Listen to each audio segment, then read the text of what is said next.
Hello, and welcome to August's happy hour session with the monthly cheese subscription box here at Cheese Grotto. Uh, I'm Jessica Sennett. I am the founder of Cheese Grotto. I help to curate the selections that you're enjoying every month. And I'm also, always trying to balance, variety of different flavors and textures of cheeses, different scales of production that are being made in the United States, which is wild that you could basically keep going on this subscription for months and months and months and never even have a repeat because we have that many American artisan cheeses in this country, many who are winning awards, lots of awards. You'll see some of the awards are listed on the packaging when you receive them.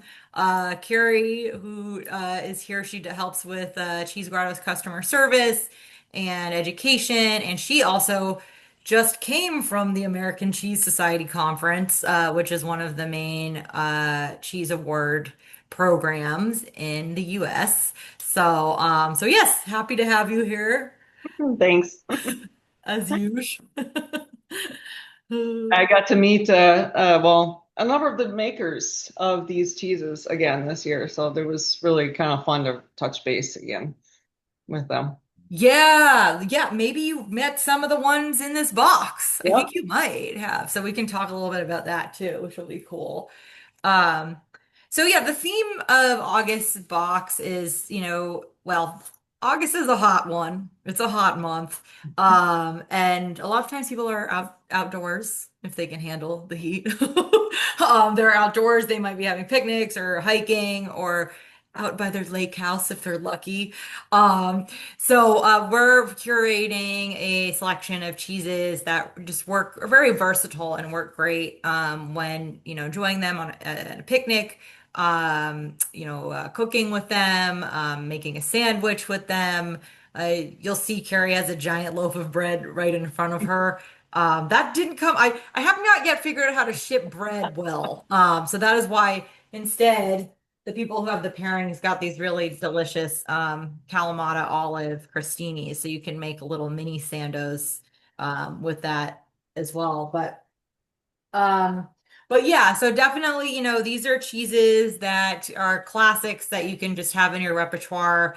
That withstand the fluctuations and temperature, can be thrown into your bag on a hike, while also, having really great complexity to them because they are artisan, all three artisan made cheeses, so handmade.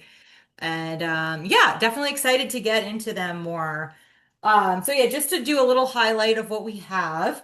If you have your tasting menu, you'll see that the first cheese that we recommend that we're going to be trying is the Butterkäse, Widmer's cheese Butterkäse, which like it really looks like butter. It like is so it's like it's got that like golden hue like a stick of butter as well. But yeah, so it's a really interesting texture. Like it's really that like this balance between like soft and firm cheese. And really great for melting, spreadable, but also you can cut it and serve it that way. So it's really interesting. You've never had this style, this German style before. The second one that we'll be trying is the Urbanstead, which I love cloth-bound cheddars, and you can tell from there that there was some cloth wrapped around the exterior. So it has a really wonderful, complex, earthy characteristic to it. And then we have the TomaRashi. So I love Toma from Point Reyes Farmstead Cheese, but this one is just a little bit adding a little bit more dynamic flavor with a variety of spices that make it really wonderfully savory. Just like great for grilled cheese. So um, for those who got pairings, we have, as I showed you, the semi-Freddy's Kalamata olives, some mortadella for building out some sandwiches or plating on your cheese board. Um, we have, I love this stuff. It's an aioli, which it's pretty cool. Yeah, it's not egg aioli, but it's really nice and lovely and bright and fluffy in the texture and garlicky. So really great. as a spread, and like perfect with any items that you might be grilling. And then some little spicy piparra peppers, which you can decide, having those alongside some of these like more rich cheeses. And the cat Or the cat always wants it too. Um, awesome. So yes, so why don't we get into tasting that first cheese, the Widmer cheese Cellars Butterkäse, which is a cheese that's been made for a decent amount of time. Like Widmer's Cheese Cellars is definitely one of the cheese making companies in Wisconsin that's been around for not since 1922. So this was their first like namesake cheese that they make. They are German. They are inspired by German styles of cheese. And this is just a really amazing like versatile style, which yeah, I crave this cheese actually. And oh it's really? I think it's fourth generation cheesemaker. Um, so I met Joseph Widmer and his son Joey Widmer at the conference. Awesome. And it's actually there's a little annatto in here too. So it's just enough to make it kind of this butter color. Ah, so they explained. Yeah, yeah. And it's actually pronounced Käse. Sorry. Oh, It's it's a German word for cheese, Käse. yes, yes. I Käse. had the wrong accent on there. But no, I don't know. It's such, like you said, it's such a versatile cheese. And Widmer's is I don't think they're the only producer of brick cheese. If anyone's had brick cheese before, it's a Wisconsin original. And literally it's called brick cheese because it's been pressed under real bricks, is how they press the hooped cheese, is what they call it. But I don't know. I do. I love this cheese. It's just so like about as close to butter and milk as you can get. It's It's like the brick. Yeah. the brick from the cheese grotto that holds the Yeah. humidity. Uh, so yeah, when you say it's dyed with the natto, so that's a classic natural seed that is used in cheese making to enhance the color and vibrancy. Um, but yeah, like a lot of times people like, I feel like a lot of people don't know like that origin of Yeah, the sorry, I'm gonna chew while I talk. Mhm. Um it's kind of it was an English thing. Annatto was used to make it look richer. The cheese looked richer and more desirable. Get out of here. Sorry, last time it was turkeys, this time it's cats. It's You a love farm. animals. You love Um, animals.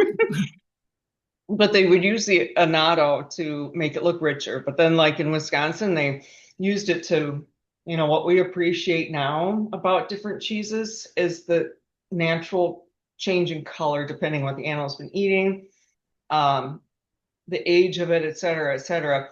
Well, back in the day, they put in annatto to make them all look the same color, because consumers wanted consistency. They love that. They love consistency. Yeah, and now I've had customers that swear that the orange cheese curds are better than the white ones. They're the same. Yeah. Yeah, it's interesting how color affects the psychology. And I Like, remember recipes also would always call for Vermont white cheddar. Like it was so much better than orange cheddar. And it's really just a color difference. yeah. It's the aesthetic of the dish, that they're talking about. Um, but yeah, no, it's like it's just got that it's very like, it's got like that like curd-like tang to it. Um, but yeah, also that like a really great, it's like dense buttery richness to it. Oh, I like that you're using that. Yeah, I wanted to when I'm making the grilled cheese and I want to make as thin as I can get. So better meltability. So this one I'm gonna slice with a cheese planer because shredding will just gum up my, my shredder. I'll just get all gummy in that. Yeah, that is such a good point that it is so soft that if you try to grate that cheese, it'll just ball up. Mhm, Um, so either yeah, using the little cheese plane like Carrie has right there, or slicing it thin mhm. is a great way to kind of have even meltability in your grilled cheese so you don't have, one side melted, one not, which is a Sad, imperfect sad moment. grilled cheese, sad grilled cheese. Yeah. But yeah, if you're even just having this like on a cheese board,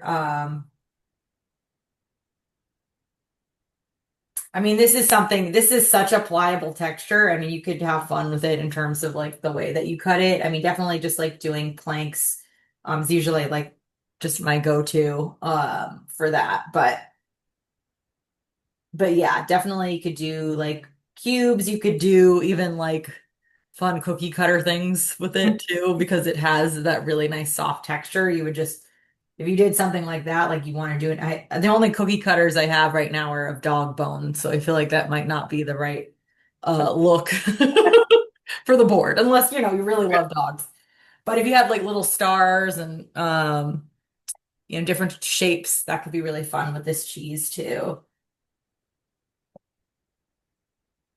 But I'm just gonna have my planks and fan them out. With the also one thing I've done with, well, number one, I think this cheese is really a people pleaser, don't you? It's Yes. everyone seems to like it. It's kind of like Havarti that way. It's mild. Um, you're not gonna you'll probably find it gone first on your board, perhaps, depending, Yes. unless they're a bunch of cheddar lovers. But um, It's very snackable. yeah, it is. Sure. It's like, yeah, and if you are into cheeses like bries or like soft ripened cheeses, it's it really does have like a almost spreadable texture to it. So it's like you could literally smear it onto bread and get that texture. It is just like that's what's so interesting about the texture of it in general. It's like how dynamic that is. And you can mold it into little balls. Oh, yeah, you could make a sculpture. Yeah. You know, join us next week for sculpting with cheese.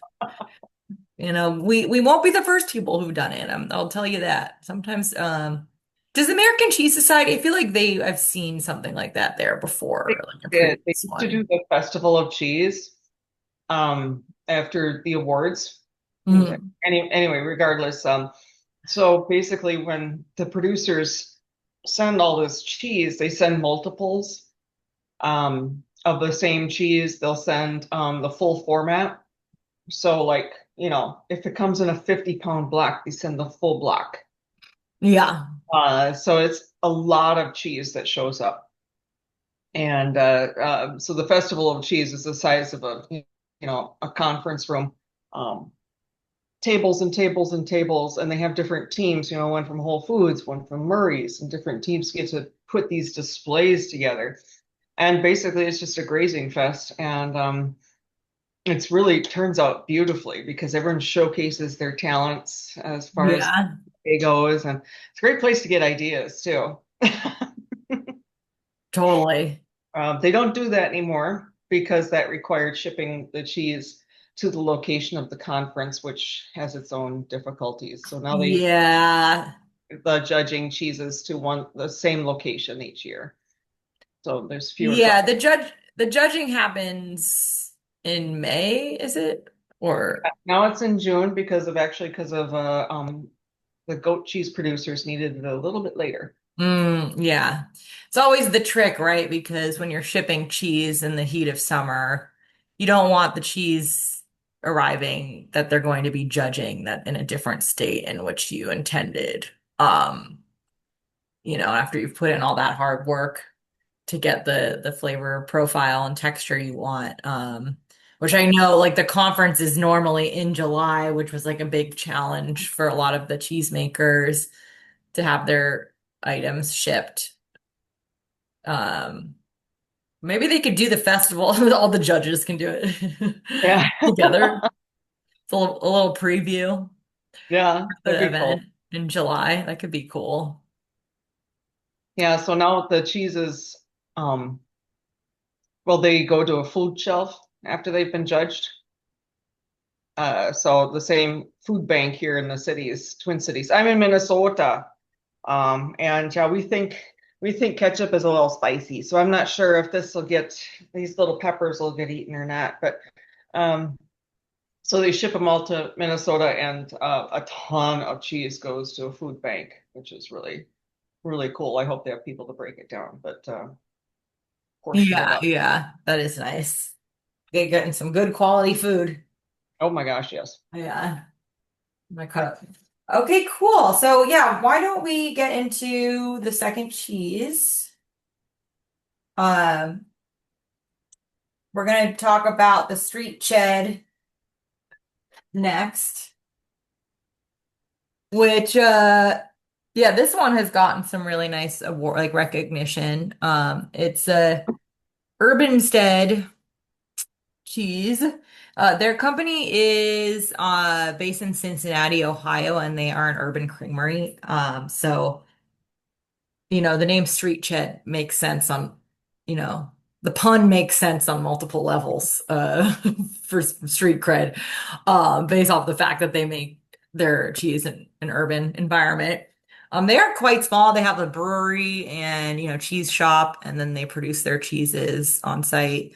And this is their cloth-bound cheddar, which we've definitely circulated other cloth-bounds in the subscription over the months, but it's just really interesting to me to taste like purely the variety. This one has like a little more crystallization to it.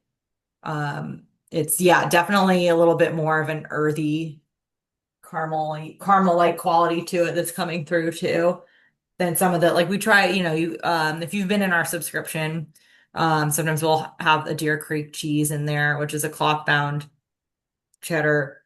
Um, but yeah, like something like this, if you're plating it on a board, this might be something that I would just do the crumble with because it has a little bit more tendency to want to break off into crumbles. Um, but it also, it does have a little bit of a smoothness to it. How are you gonna prep it for your grilled cheese? I think I'm gonna shred it. Nice. If it wants to be shredded, we'll see. Yeah. If it starts crumbling, I'll just let it crumble. But the rind on this is just amazing. It is very straight up cave, the smell. Yes. And there's something odd. Well, when I first smelled it, I right out of the package, um, and I'm like, was it sitting next to my TomaRashi? But it was right out of the wrapper. So because I smelled an incredible amount of oniony savoriness also. And I'm Oh, like, and yeah, I could see that too. I still really get like a caramelization to it, like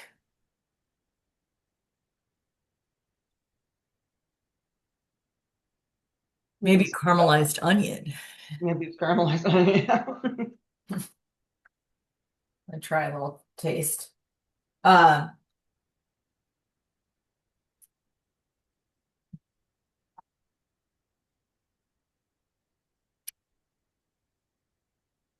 yeah, that's nice. Yeah, it's nice and dynamic. Um, the rind like is, it is more earthy. It technically is edible, but it's like pretty intense. Yeah. I'm gonna take a bite of it right now. Oh boy, that is the cave right there. Yeah. Like a little, like yeah, it's like kind of like the like kind of more a little bit. There's a little bit of like that, dark cave There flavor is. to it. Yeah. I mean, when a cheese is rubbed with like a butter and then wrapped in cloth. Like it just definitely has it definitely just naturally starts to develop like more of this earthiness along the rind. My goodness, yeah. Uh, but for the Deer Creek cheddars, like they are a lot lighter in the rind. Hmm. Like they barely have like an imprint of like this earthiness or of the cave. But the Deer Creek cheddars, they like are aged in individual wooden boxes, which also helps to just like cultivate the flavor without that rind development. But this type of rind development in open air with the cloth wrap really does contribute a lot of dynamic flavor that you wouldn't normally enjoy in your plastic sealed and aged block of cheddar or your wax rinded one. Although Deer Creek did win big this year. They did, yeah. I Yeah, well, which ones did they win? Do you remember? think it was Imperial Buck Oh, yeah. and the stag, and I think it was the doe. I think Interesting. that one has vanilla, right? I believe it does. Yeah, because, yeah, the fawn is the youngest version of the cloth bound. Then there's the stag, and then there's the imperial buck. But yeah, the stag is like a favorite. It's like a cheese grotto favorite. Yeah. Like whenever we do tastings, it's like we're using that. But Oh, no, there's this cloth bound too. It's just like a lot more of a like I've just noticed a very much more clean flavor profile. Like it's very dynamic, but it doesn't have that like earthy cave mhm. quality to it, like this one. Yeah, this one definitely has that earthy cave quality. Yeah. And they Deer Creek has a new one out, the Swan, which Oh, has nice. peppercorn in half of it. Um, and I think it's two different milks. Oh, okay, gotta try that. It is, and it's really well done. Sometimes, when you put stuff in like peppercorn or other herbs and stuff, they can overpower big time. And it's just really well balanced, kind of like the TomaRashi is, and sometimes they just overpower with all the stuff that's in it, overpowers the cheese. Yeah, Um, yeah, so when a maker hits that nice balance, that's a treat. yeah. Oh man, I gotta try. I have to try. The American Cheese Society is a great place to learn about new cheeses from makers that are coming out.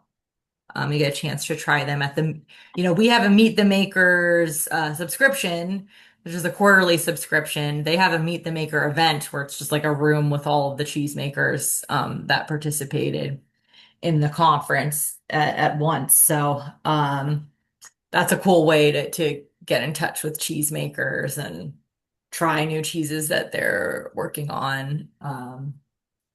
But if you can't make it, then you just sign up for the quarterly cheese subscription, and then you meet the makers one by one over decades. Yeah, You that's probably right. get to really know them over. Um, awesome. So I have my little cheddar mountain. I also just like love the drama of like this cheese, like just when you break off pieces and it's just like you can really see that texture of it. It's just like super It nice. looks like a state. I'm not sure which one, but Oh yeah, Idaho. there you go. Yeah. Sculpting. We're sculpting. For sculpting. Um, and then yes, so we'll get into the third cheese here. It is the TomaRashi. So maybe some of you have had the Toma before from Point Reyes Farmstead Cheese, which is based in Point Reyes in California. But this one is essentially their regular Toma does not have any seasoning in it, and it's just like a very versatile semi-firm table cheese that also has like a really lovely flavor profile to it. It's like delicate and like yeah, like notes of like hazelnut and like yeah, a little bit of like sometimes like butterscotch in there. It's like really lovely. This is adding more of the savory and heat elements to it. So yeah, the key to the flavor is the Shishimi Togarachi. It's a Japanese spice blend containing chili flakes, nigella, chili powder, orange peel, ginger powder, and nori. So it's like a more of a gentle heat. So if you're afraid of spicy in Minnesota, this will be a good gradual, not hit you over the head spicy Oh, experience. remember, we can't, ketchup is sometimes a little spicy here in Minnesota. What? Well, spicy. Oh, I'm sorry about that. That's intense. Um, but yeah, try this. Try it. Let me know what you think.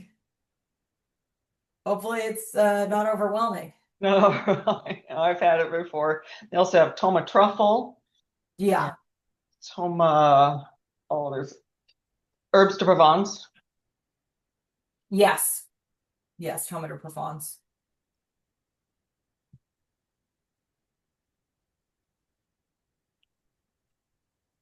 But So, yeah, this will be great like mhm. with the other cheese. Like you're combining all three, right, in your grilled cheese. Yep. This will be really great. Like still gets that heat and like all this dynamic spice in there, but then there'll be these other like more like the buttery base from the butterkäse. I'm saying it right this time. And Queso, then queso, Käse, butterkäse. queso. Yeah. I don't speak German, I'm sorry. And then also the yeah, like a little bit more like dense, like rich flavors, caramel and earthy qualities from the cheddar. So it'll be like really dynamic. I'm doing the thin slices again. Well, when I kind of, I don't want to say I'm a snob of grilled cheese, but I don't know about you guys, but it seems like grilled cheese can be really, really plain because the cheeses that melt the best are very mild in flavor. Havarti, mozzarella, Gruyere. So it's fun to have something like the TomaRashi, which I can tell is going to melt well based on its texture, and has a kick to it. So it's going to work well with the other cheeses, and I think I better get my pan started here. So maybe we can see a pull at the end. But it Oh kind of wants yeah. to pull, but I'm planing it right now. My theory of grilled cheese. Here we go. Okay. In a grilled cheese, you need three different types of flavor mouthfeel. You need the thriller, the filler, and the spiller. The thriller is the cheese that wakes you up. Goes, what is that? And the filler is the one that just kind of makes it really unctuous on your palate. Well, I think this cheddar is going to fill that bill. And then the Yeah. spiller is the stretching one.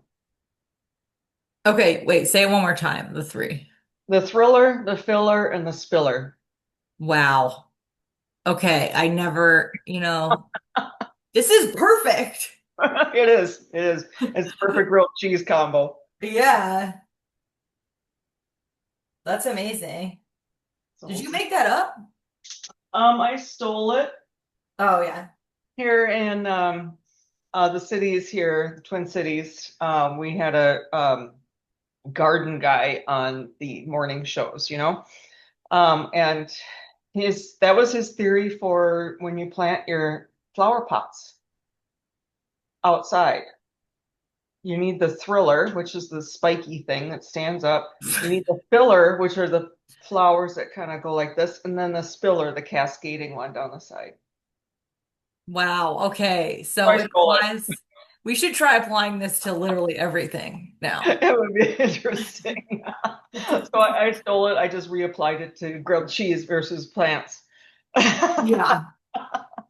They're both natural. So, Right. I mean, the cheese takes a little bit more handling to exist, but, you know, it's a natural item.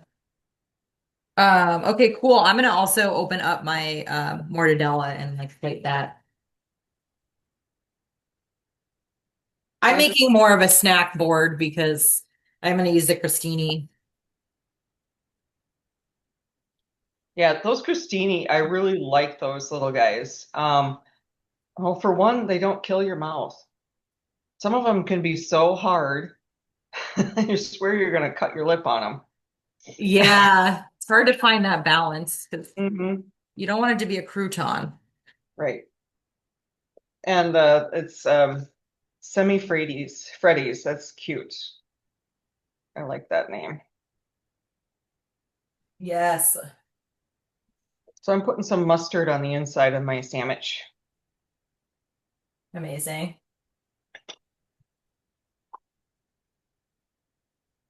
And I'm going to put just a little butter in the pan because everybody loves butter.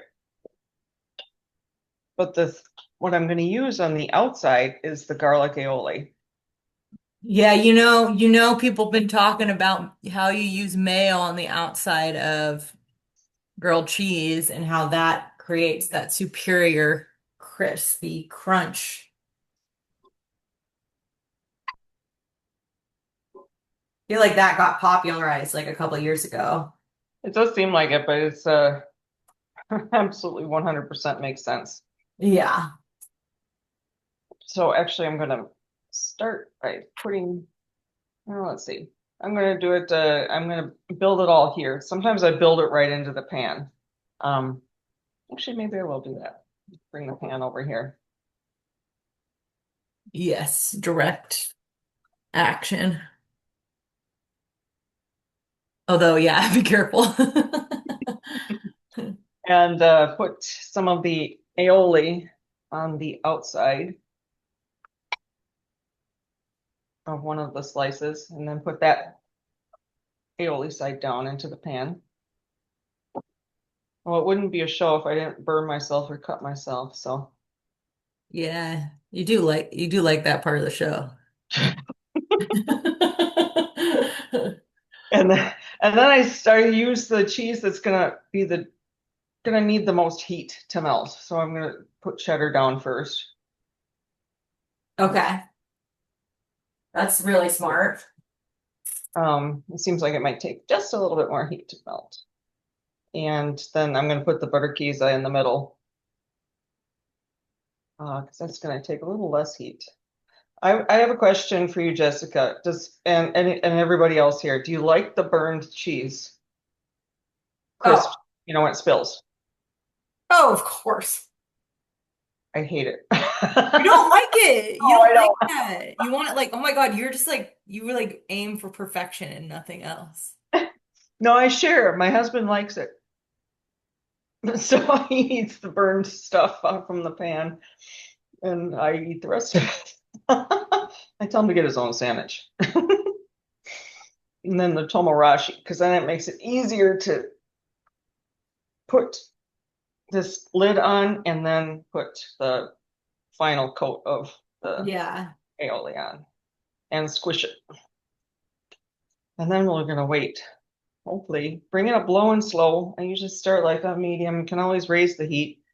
You can't unburn your sandwich. Let's use a oven mitt, Carrie. That would be a good idea. Okay. Hmm. Yeah, these have like a really nice light airiness to them. Don't they? Mhm. And I thought that again, it makes a great crostini, the ingredients of the box, with the mustard, the aioli, the little peppers, Yeah. um, and then just like melt some cheese over the top, even pop them onto the broiler. Yeah. Totally. You could create like little appetizers Mhm. with them. Oh, here we call them happy tizers Oh. for happy hour. Yeah. You got it. They usually line up.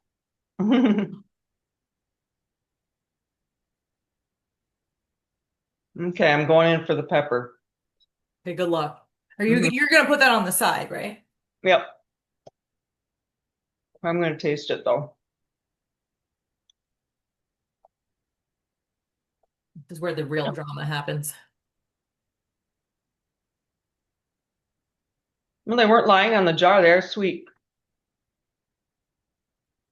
sweet and zippy. I'm opening them. I'm opening them. Yeah, nice heat to them. It's not overpowering at all. Um, yeah, I was having this.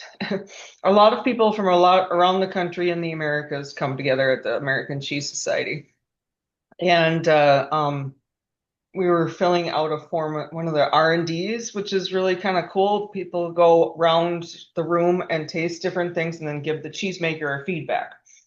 Oh, Um, and one of them was, "Do you think you could sell this in your store?"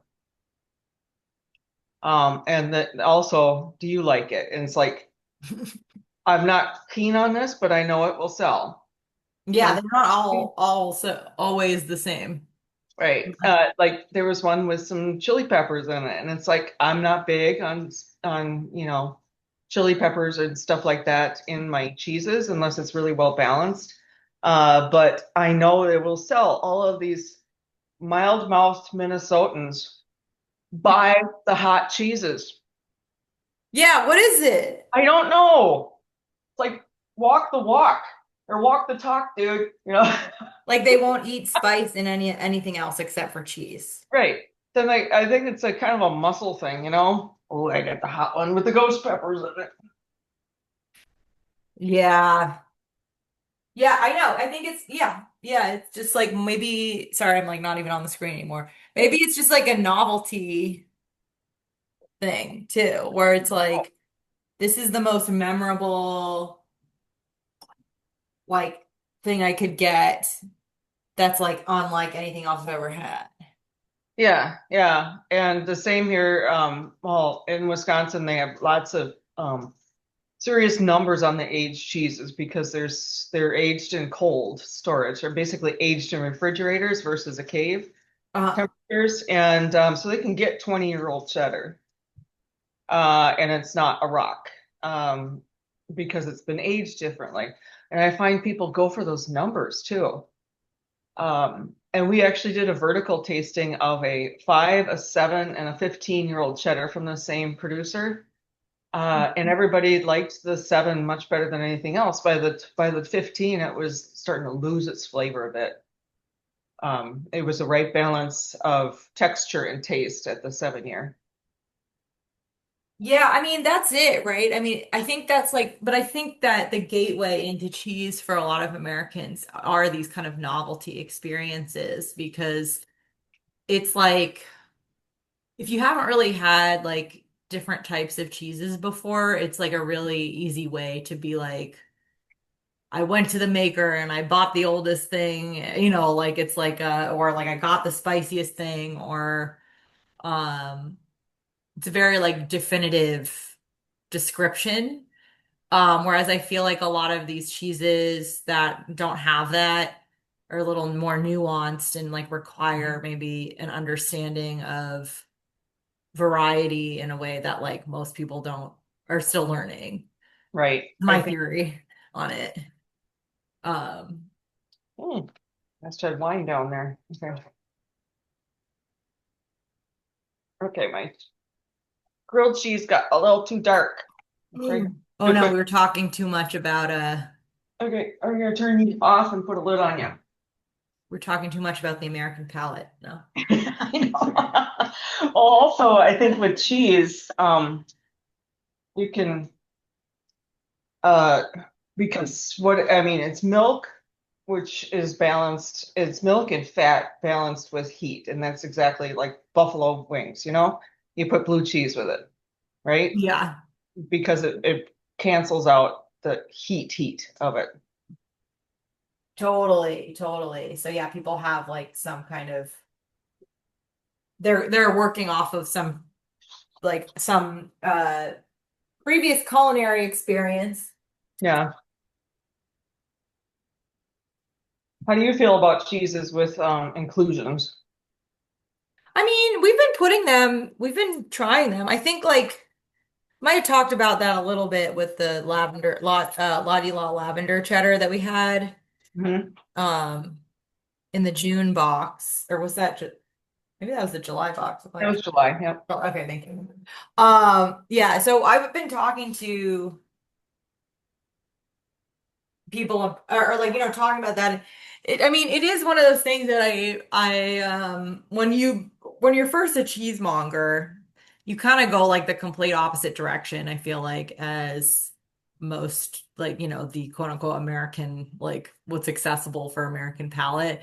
And you like get really into like the terroir of the milk and like the natural flavors expressed with no additions, because that's kind of like, I don't know, when you're first getting into cheese, like as a professional, like there's a magic to that, that nuance that we don't really seek in our food very often. And I think so a lot of people that work in the industry, yeah, will be very like more purist, myself included, because they want to appreciate like the artistry and the science behind like the make and like the milk and the seasonality and how it changes and all these things, and take notes on that and like refine or be able to like further define their own palate, further further their own ability to speak about the flavor profiles in cheese with no additions. It's another thing, right? Like uh the additions, it's hard to taste anything else once the additions are in there. So, Yeah. uh, but yeah, like as time has gone on, yeah, definitely appreciate these varieties like more and more, especially, yeah, when they're done well, where because there's a challenge to it too. We talked about that a little bit with, Roth cheese, when we did our quarterly Meet the Maker as well, where they have a lot of different Havartis that they infuse, um, and Goudas. But yeah, to get the right flavor profile and the balance to it every single time is very difficult to do Yeah. well.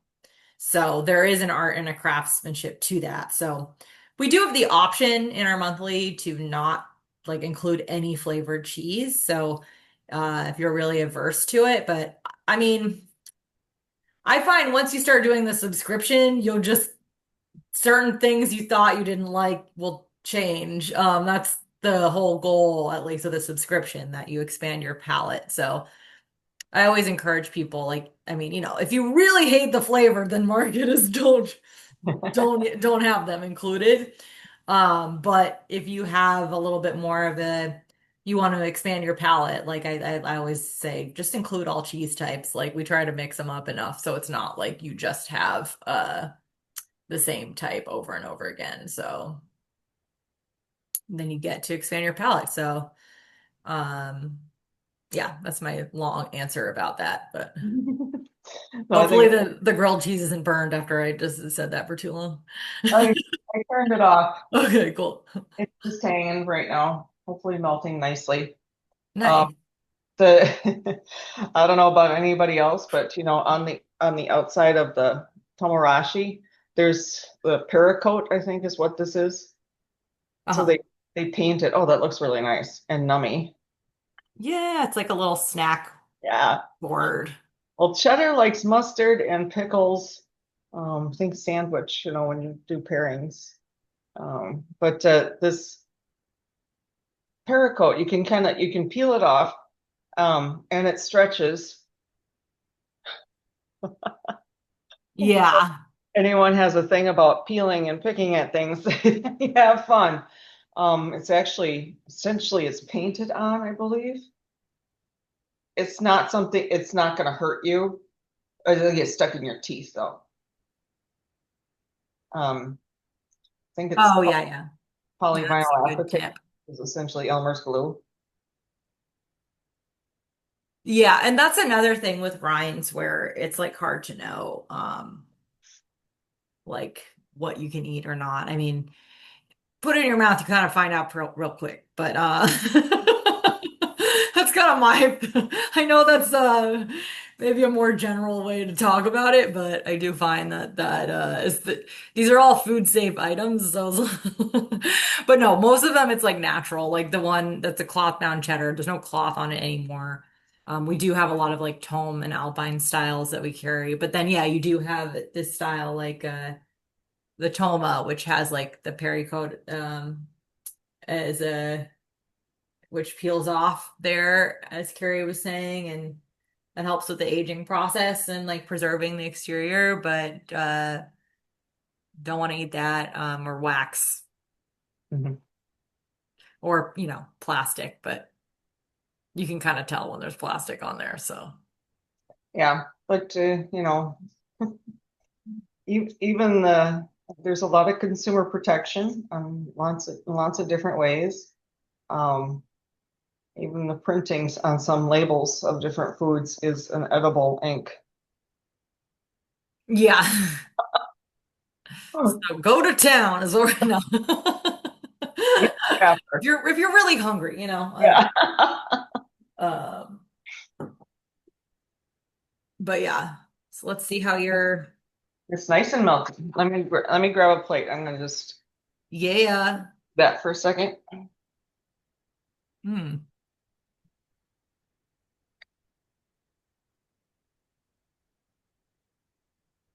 Oh yeah, this is nice. You know the peppers. Yeah. Okay, there you go, grilled cheese.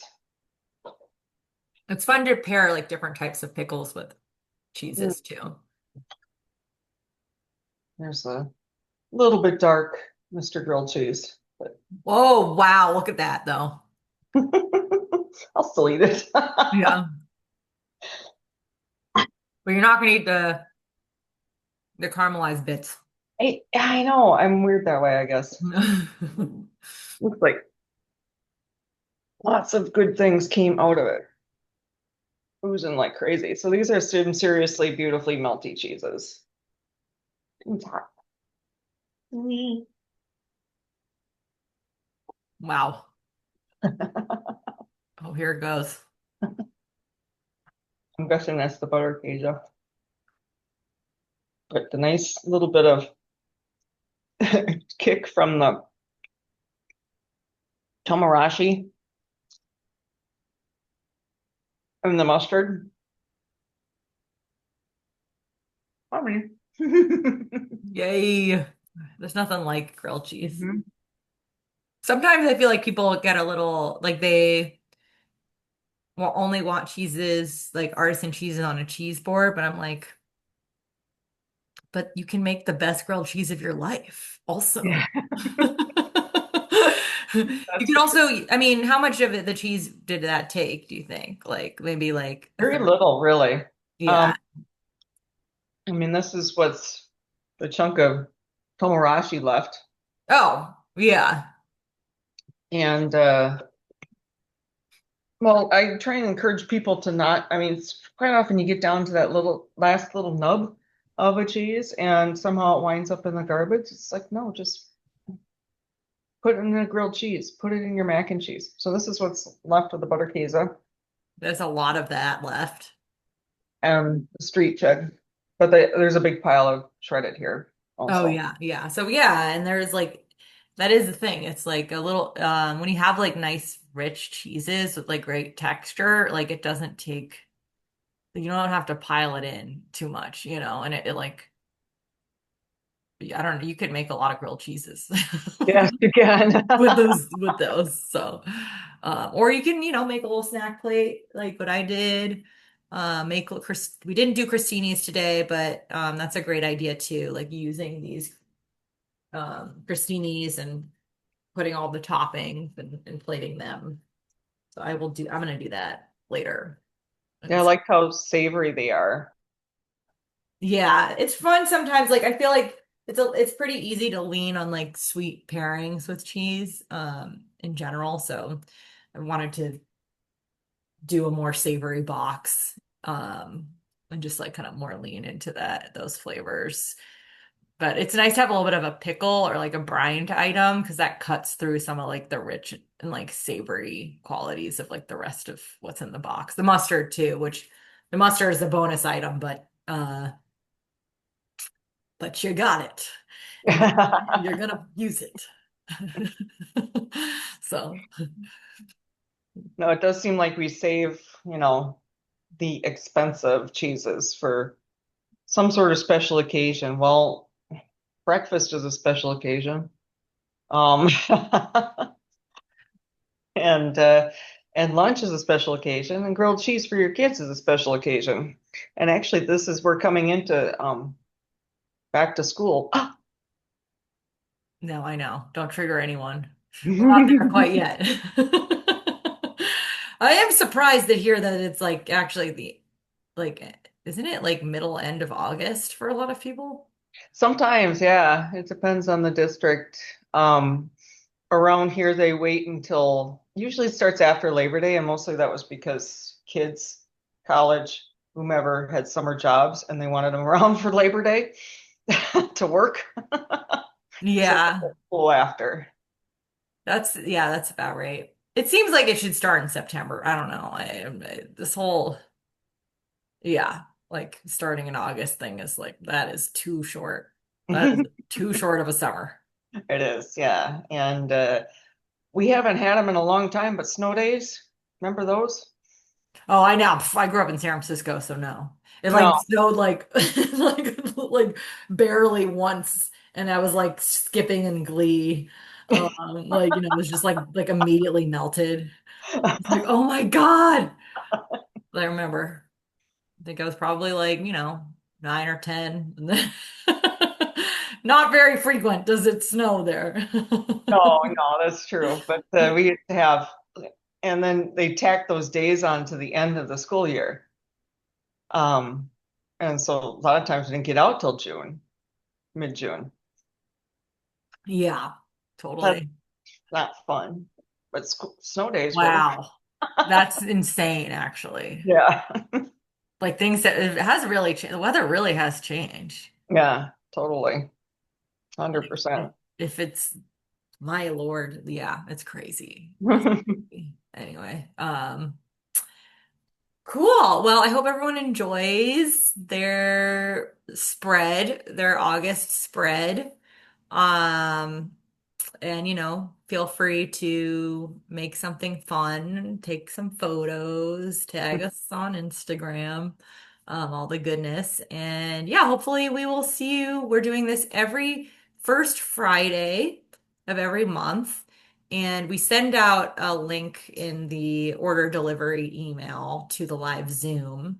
Um, for that first Friday, but we also not everybody gets their box the first week, so everyone else can enjoy the recording on our website. But yes, hopefully we'll see you soon. Bye. Bye.